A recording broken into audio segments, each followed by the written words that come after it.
Jangan kaget ya kalau di Indonesia akan ada hujan salju. Sekali lagi, jangan kaget kalau Katulistiwa akan bersalju. Memang Sontoloyo ini nyeleneh informasinya. Banyak yang bilang ngawur atau ngayal. Namun kalau bicara ada fakta dan data yang berbeda sumbernya dari berita-berita mainstream, Anda harus mulai berpikir. Penyiaran berita mainstream hampir semuanya dikendalikan globalis dan negara dikuasa yang punya agenda propaganda. Maka informasi yang diberikan Bosman jadi terlihat aneh dan ngawur karena memang berbeda sumbernya dengan berita mainstream. Kembali ke climate war atau perang cuaca. Bukan saja perubahan cuaca ya, altered weather. Perang cuaca akan membuat arus angin dunia berubah. Bukan sekedar climate change atau perubahan iklim karena kebodohan dan kecuekan manusia rendah kepedulian alamnya saja yang membuat dunia semakin panas. Bukan, ini lebih kejam lagi. Jauh lebih kejam dari perbuatan Rangga meninggalkan cinta tanpa pesan. Namun ini adalah perbuatan manusia-manusia egois, pemimpin egois, negara besar egois, dan globalis cabal egois, yaitu para Thanos yang ingin menjadi penguasa, turun tangan dengan sengaja memasang alat menggeser angin, cuaca, terganggu keseimbangan alam secara global. Inilah yang kita wanti-wanti apa yang akan terjadi setelah pandemi virus berkepanjangan, manusia ditimpa masalah lagi dengan cuaca yang kacau hingga tumbuhan tropis bisa mati, makanan bisa langka. Food war terjadi setelah climate war. Kali ini efeknya lebih mematikan dari pandemi COVID. Center ekuator bergeser, tengah bumi bergeser terhadap matahari. Dunia koplak sampai manusia sadar bahwa kita punya common enemy atau musuh bersama, yaitu alam yang tidak dipelihara. Seperti tubuh manusia tidak dipelihara di usia senja, berbagai penyakit dideritanya. Ternyata sahabat, ada fakta lain kalau kita ingin membalik semua keadaan tersebut. Banyak buktinya. Misalnya, ada seseorang di usia 65 tahun baru mulai hidup sehat. Di usia 80 tahun usia biologisnya, tetapi body age-nya seperti orang berumur 30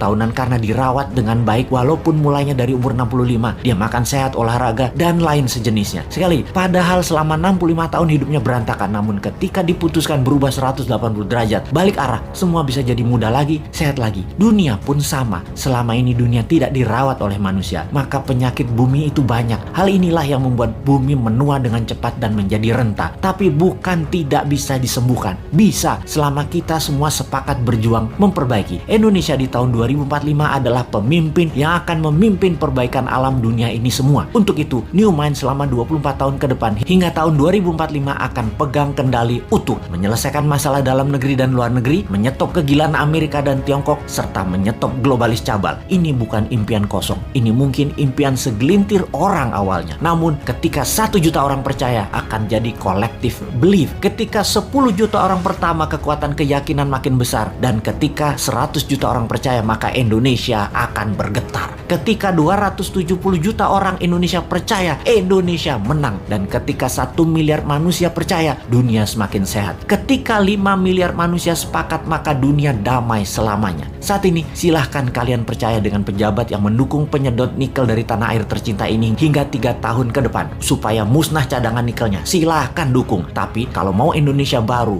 dunia baru, siapkan konsep bernegara yang membuat Indonesia akan menjadi negara superpower. Ubah pola pikir lama dan semua pejabat incumbent, termasuk yang mencalonkan di tahun 2024 yang dari incumbent. Mereka semua pikirannya lama. New Mind, siap!